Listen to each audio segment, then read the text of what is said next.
tanggal kaping 5 antarané syukur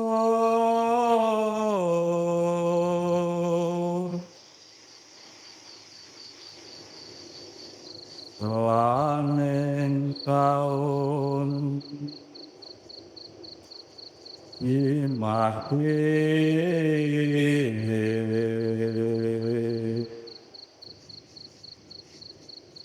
Kaluku mardayen syukur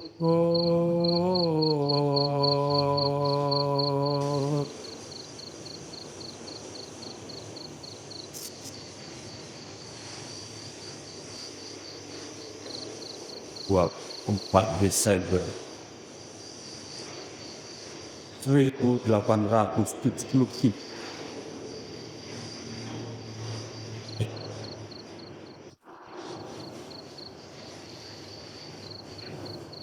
Itulah waktunya aku kembali marang Gusti Maha Agung.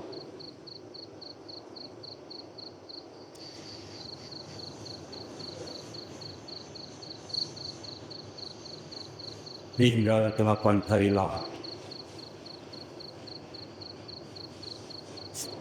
Kesempatanku untuk menghirup nafas kehidupan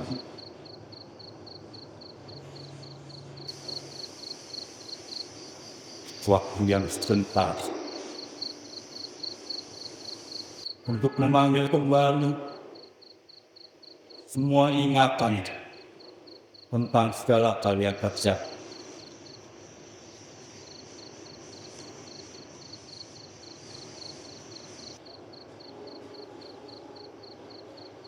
Lebih dari 10 tahun hidupku ini.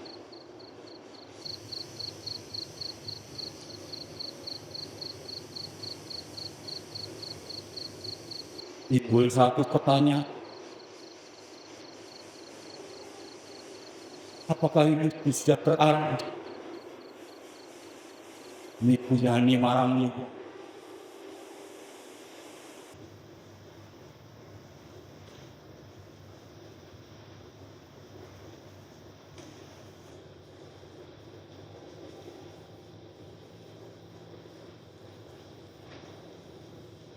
Aku lahir sebagai bapak Tuhan. Itu satu tahun dari keluarga Bapak Jangga, dari daerah yang begitu banyak sumber mata air, sebagai sumber kehidupan. Pemudik,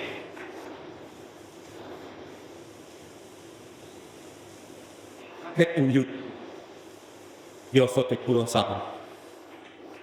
Waktu aku masih baik, kakekku biasa di pulau dua.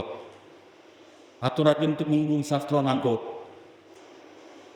Keduanya adalah pujangga Gonda, jangga resmi kerajaan.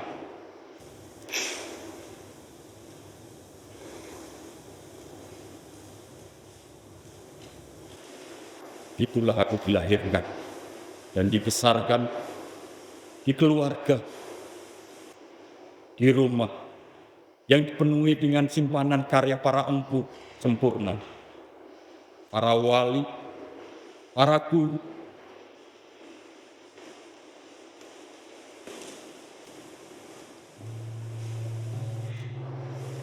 masih sering melihat pada malam-malam yang sunyi, kakek akan membuka lemari tempat simpanan para empu terdahulu.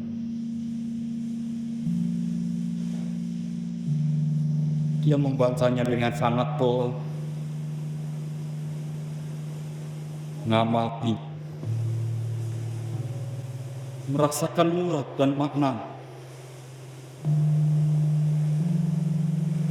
Meskipun kakek sudah tersohor sebagai ahli ilmu, namun dia masih terus mempelajari karya para guru sepuh.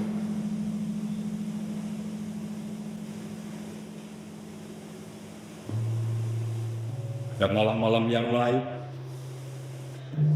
aku akan mencurahkan cinta dan raga untuk membereskan pena ada lembaran-lembaran kertas hingga azan subuh yang mampu menghentikan.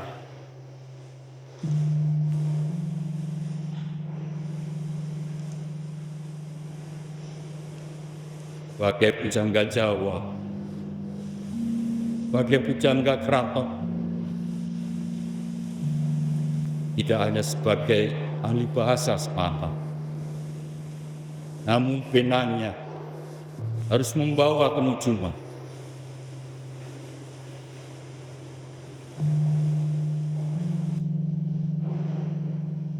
Aku mendapatkan pengajaran Prabu Jowo dari keluarga.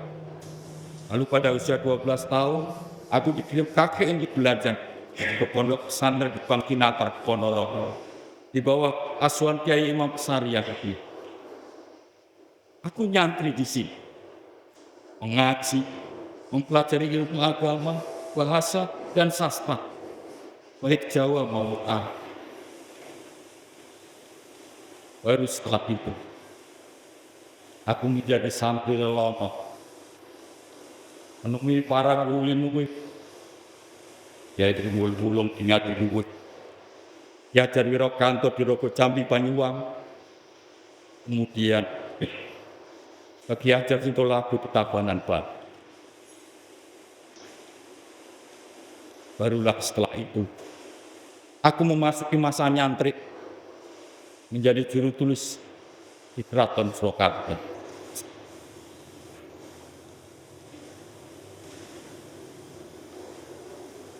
Aku juga menikah dengan Raden Ajeng Kumbang, putri Pati Cakraningrat Kediri. Karena sekali bukan hidupku mencari bekal, kerja, lalu berkeluar.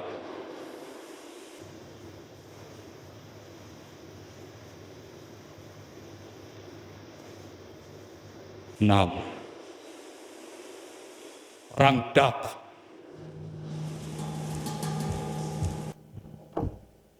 Tahun 1825, ontran-ontran pecah di Ngayogyakarta, perang Diponegoro, yang diakhiri dengan kekalahan. Kekalahan Diponegoro berarti juga kekalahan orang Jawa dan juga kekalahanku karena aku kehilangan Romo yang belum sempat aku ceritakan.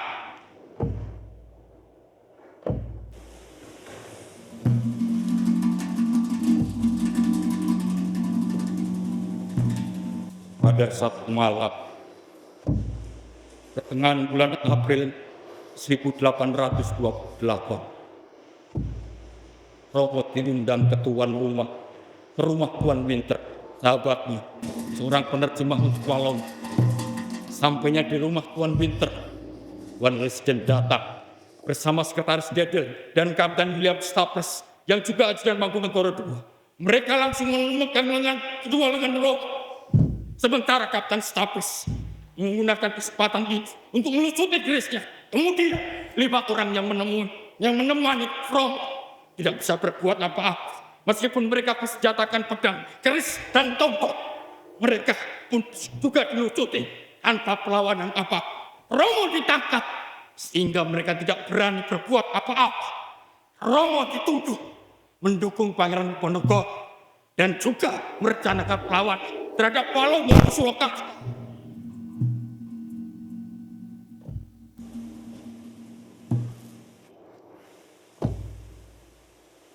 Ini adalah penangkapan yang direncanakan dengan senior hingga kami keluarga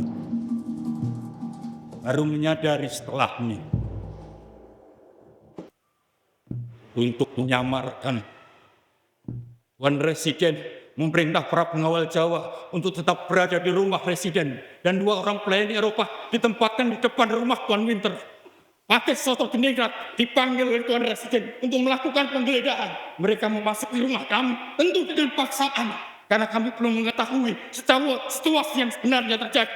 Mereka masuk ke rumah kami, lalu mengamankan sebuah surat-surat, termasuk 2 truk militer yang belum jadi, dan juga 1 panci bertuliskan Arab, dan semua karya-karya Romo. Romo dipaksa menggunakan kain Eropa supaya tidak dikendali, lalu dibawa ke penjara di antara para prajurit dan dimasukkan ke dalam sel.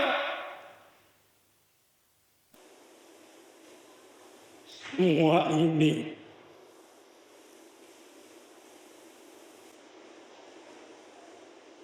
dilakukan dengan halus dan senyap, sampai tidak ada seorang pun di Purwokerto ini tahu apa yang sebenarnya terjadi.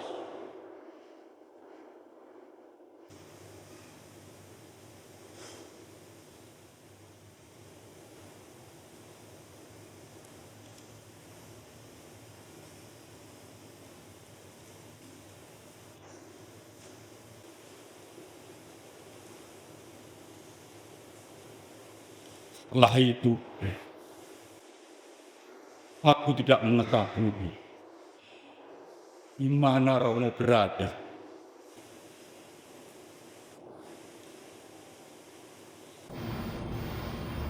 Ini adalah penangkapan yang sempit. Goncangan yang dahsyat. Setelahnya, kami tidak mengetahui di mana Romo berada. Bapak Prabowo Sasmito yang juga ditangkap. Seluruh kenalan, seluruh kekuatan, bahkan pengaruh kakek pun tidak menghasilkan apa-apa. Sehingga kami pun berhenti mencari.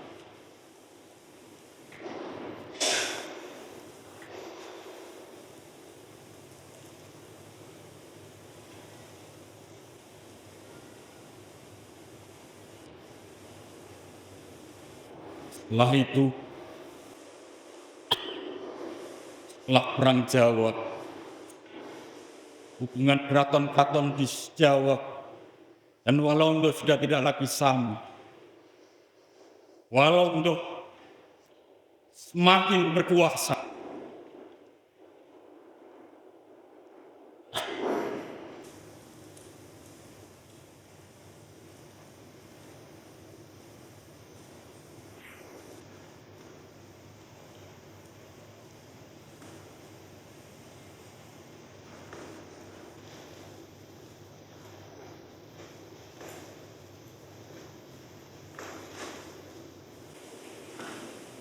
Dalam keresahan hati, ku tulis Rat Giant Boy.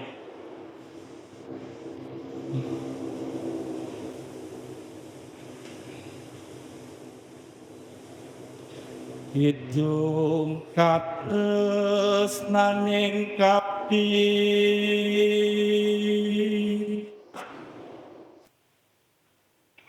ya ngelawan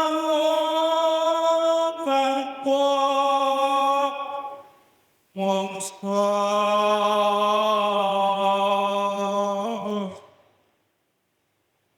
dengan sila jejak ini.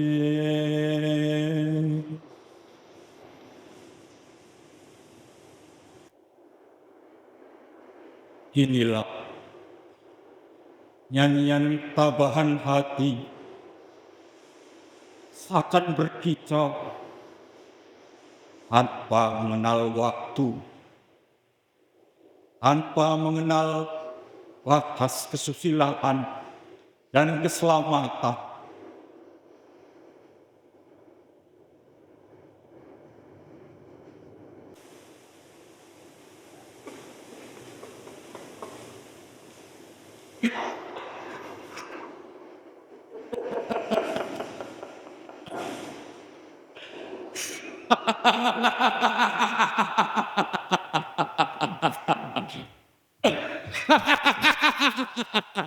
Akulah Si Giant Boy. Enaknya orang itu. Tidak ada yang lebih enak. Bila menjadi bangkit kuda.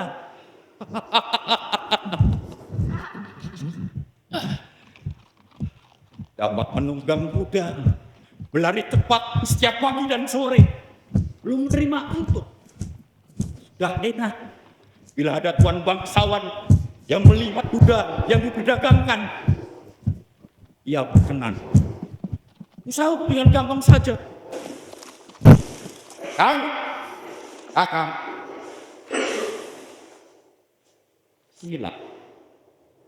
Aku sedang.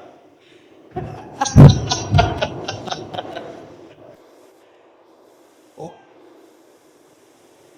Sungguh demikian. Dak, memang istimewa. Lu bertanya harga. Langsung menawarkan harga besar. 500 dibayar pun. Mempertahankan tidak. Lu lama ditambah 100. Itu pun dengan permintaan supaya kasihan. Dasar jantung banyak, bahkan terlalu banyak. Diterima tawarannya. Tidak lama dibayar. Rupiah 600 tanpa potongan. Kesepakatan telah terjadi. Dasar bangsawan kaya raya. Lalu pulang membawa uang. Dibelikan barang-barang yang mahal, barang-barang yang indah dan aneh-aneh. Sampainya di rumah, Abu berpesta pora, mengundang para tetangga. Rumahku menggelegar penuh tawa. Seperti berkumpulnya para penggawa.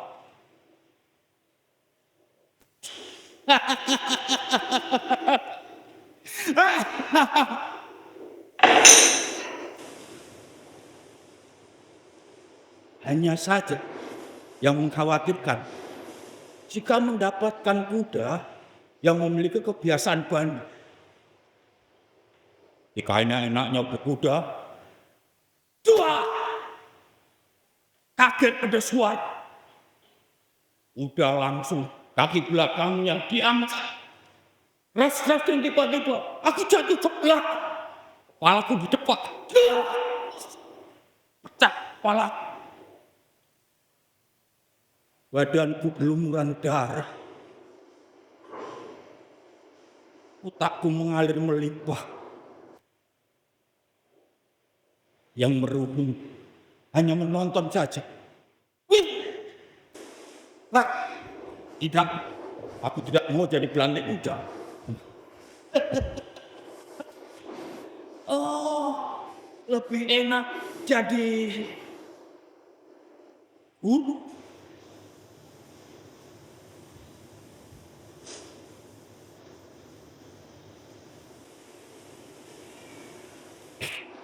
asal sudah paham tentang pengetahuan kalimat,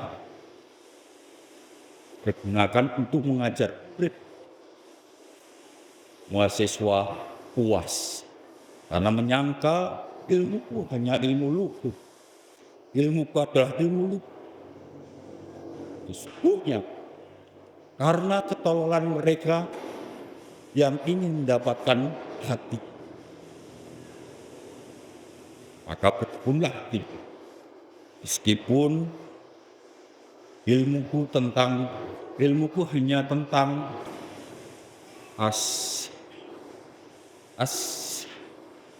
satu anila dulu. Ku buat mencari akal untuk mendapatkan keuntungan. Karena akalku yang kurang layak, tak boleh dikatakan hanya menipu saja. Jika kekurangan, aku akan berkeliling mendatangi murid-murid. Sampainya di rumah, Terkadang ada yang membawakan pakaian, daster, dan baju. Kalau ada yang murah hati, dia akan memberiku uang setengah perak. Ketika aku tidak kurangi.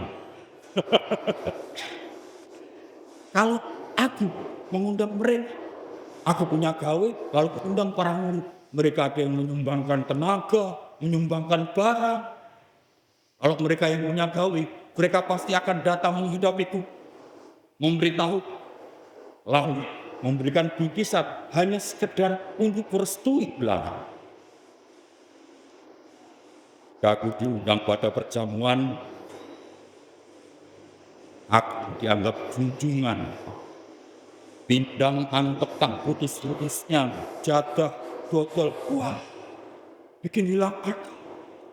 Beristirahat sebentar, hanya untuk umat kami sekedar berdalih, supaya disangka bisa mengucap mantra. Padahal aku tidak tahu mengenai jabitan mantra. Itulah yang membuat kesulitan itu. Kalau bertemu dengan siswa yang pintar, aku pasti takut kalau aibku terbuka. Biasanya mukaku jadi hambar. Ya, hanya kalau dicaci, kalau tampar telinga, kami komat-kamit, padahal belum berkelahi. Sudahlah, aku tidak ingin jadi guru.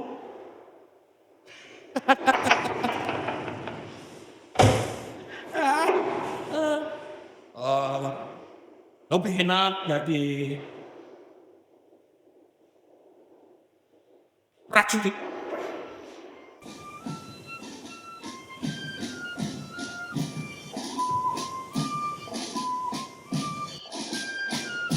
Tiap hari bersukaria, ya ada sedih lagi. Lama-lama naik jadi letnan. Hormati dan ada harga. Gerakan di jalan raya, aku dianggap sebagai mayor jenderal. Siapa orang yang seperti siapapun yang berpapasan menunduk, plek. Aku bisa sebagai bangsawan besar, nangguhkan kepala. Aku seperti dalam Irawan. Hanya saja bedanya kenapa tidak bagus, apalagi tidak waktu kapak. Dan yang membuatku gentar, kalau ada berita bakal ada perang besar. Mending berdalih menyerahkan gesper dan pedang. Tapi kalau keburu diperintah untuk perang, laksana dipaksa mudah karena aku tidak punya doa kesaktian. Mending nekat jadi aksu. Dasarnya halus, berasal dari seberang, memiliki sangat penyayang. Tiap hari aku tidur di peristirahatan, di bangku peristirahatan, makanku nasi sayur, daging sapi beserta tulang. Alangkah senangnya hatiku.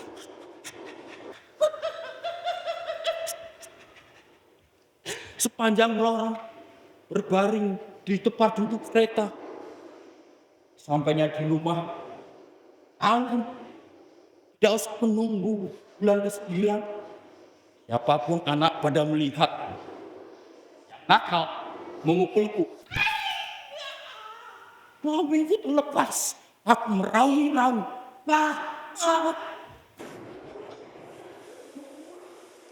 Mau aku jadi aksi untuk belum terjadi.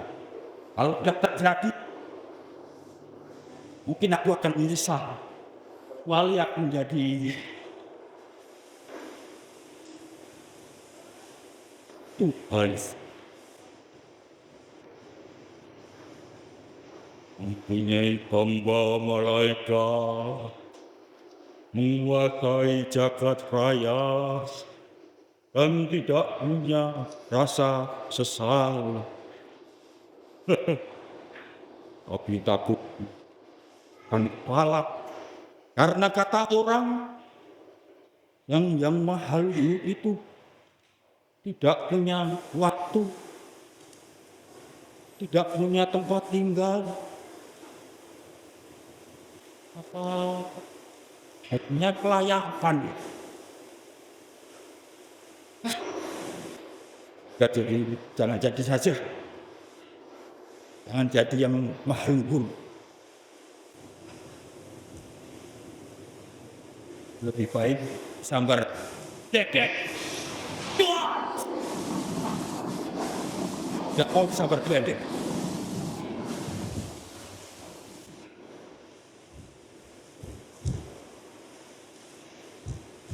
Bingungan dalam hasrat hidup. Kebingungan dalam hasrat untuk hidup. Inilah aku si Cahaya Boyo.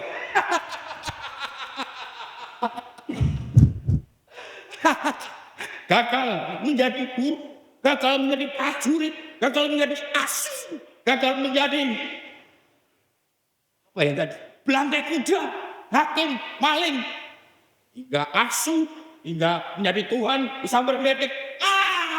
Hasilnya gelap.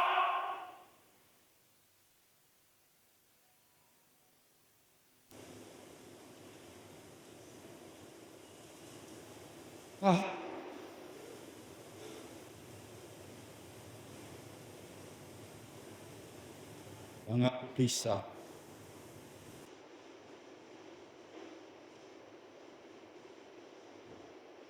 Hanyalah pengarang cerita.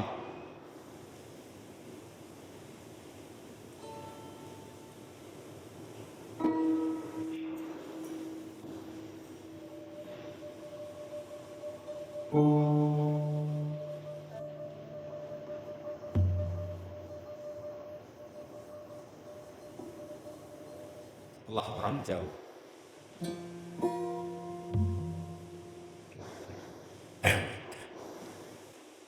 aku diangkat jadi Paneu Sare Kabupaten Anu dengan gelar Raden Ngabei Rombo Warsid. Resmi aku menjadi pujangga Raton Kasmanan Surakarta. Hanya saja semuanya telah berubah. Raja Pakubuwono yang ke-6 tangkap dan diasingkan. Bahaya, bahaya bagi siapapun yang melawannya. Aku juga menjadi saksi ketika tanam paksa diterapkan, membuat seluruh Jawa tahu buahnya seperti perusahaan besar milik Walanda yang membuat perekonomian Walanda melimpah dan kaya raya.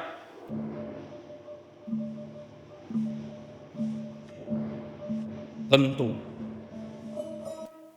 dengan keuntungan yang didapat dari desa-desa di Jawa. Sementara di sini tanah-tanah terbaik untuk pertanian jatuh ke tangan penyewa Walanda, termasuk milikku dan para elit Jawa.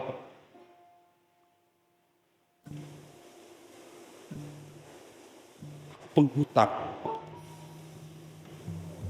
yang terpaksa menyewakan tanah untuk pengusaha Walanda.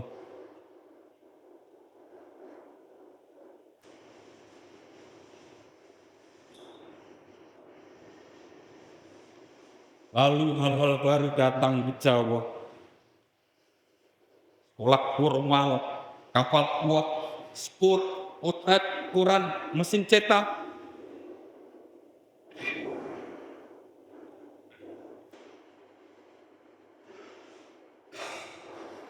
Tahun 1832, isi dikirimkan bahasa Jawa oleh Tuan Erike dan asistennya Tuan Winter untuk mempelajari bahasa dan budaya Jawa sebagai pengantar para pamong Projo Walanda mengatur kita.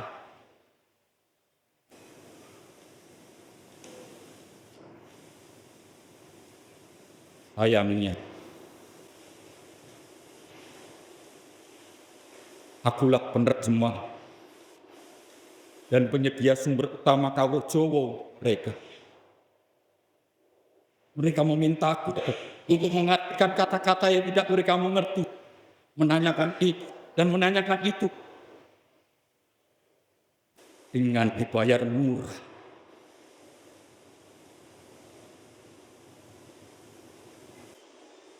Keadaanlah yang membuatku melakukan itu.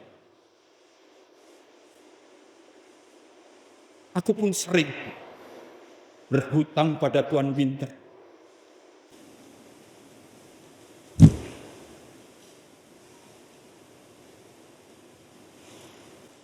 Tuan Winter, apabila Tuan berkenan, upah yang hamba terima 25 rupiah sebelumnya bisa Tuan tambahkan sedikit, 5 rupiah saja, hingga genap menjadi 30 rupiah. Setelah itu terserah pada Tuan, apakah berikan saya pekerjaan lagi atau kelak setelah Bado dapat meminta sisanya kembali.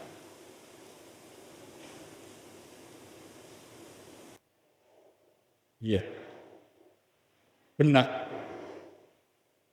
Kalian tidak salah ingat. Tuan Winter.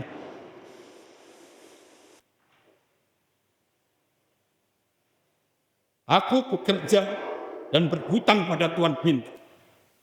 Tuan Winter, orang yang membantu penangkapan Rom, sungguh hebat itu ini.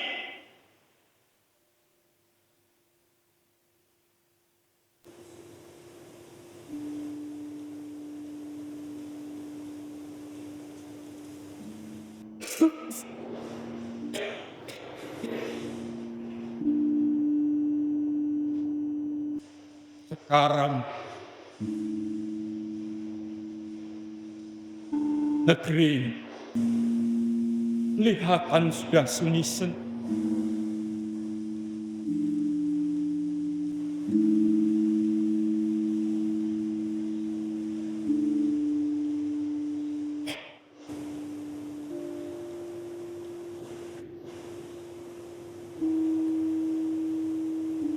Serba sulit dalam pemikiran.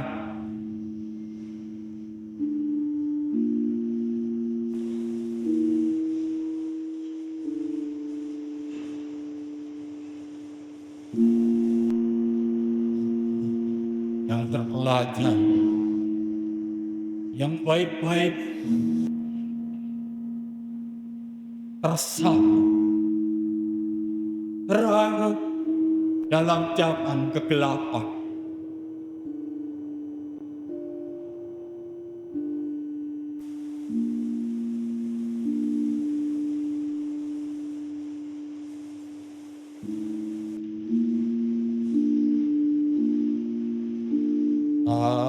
Anak zaman edan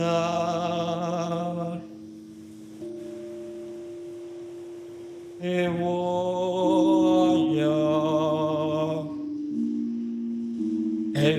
pamputi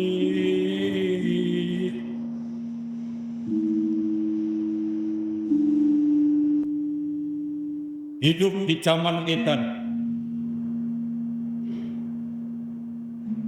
Ikut edan tidak tahan. Kalau tak ikut tidak kebahagiaan. Kelaparan pada akhirnya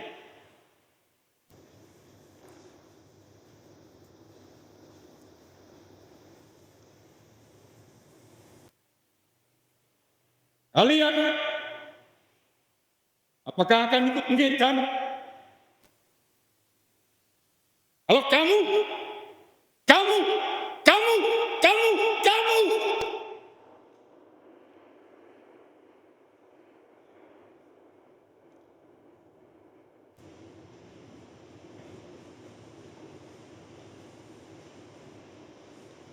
Aku tak berani, Romo, memilih melawan. Aku juga ikut ngidap. Aku menwedan.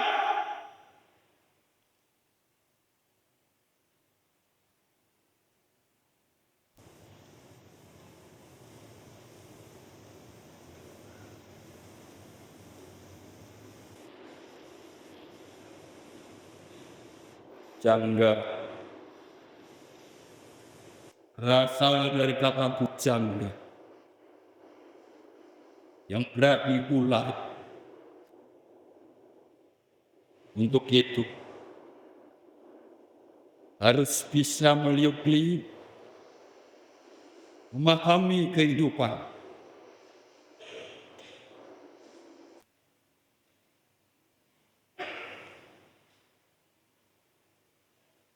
Inilah sulukku, jalan netanmu. Di saat semua orang tertidur, aku tetap terbangun sendirian dengan penuh sadar, mengubah cerita-ceritaku.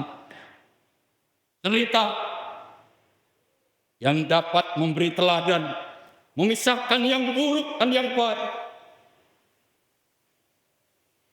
Untuk sadar akan ketentuan takdir.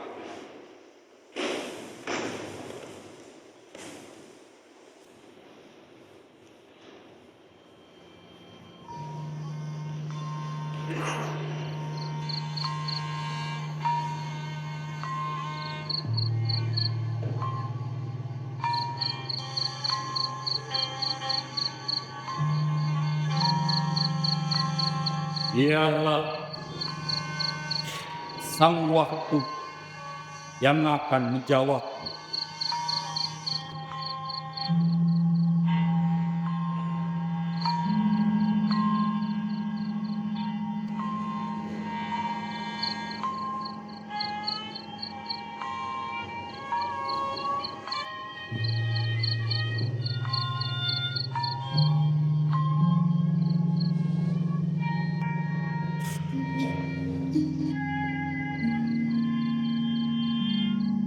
Besok akan aku ceritakan kembali perjalanan hidupku yang lain. Semoga aku masih bisa mengingatnya kembali.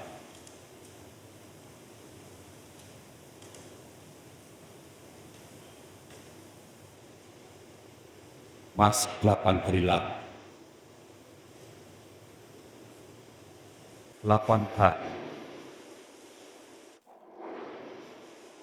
8 hari. 8 hari.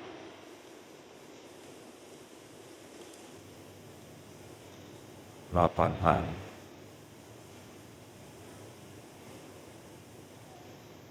8 hari.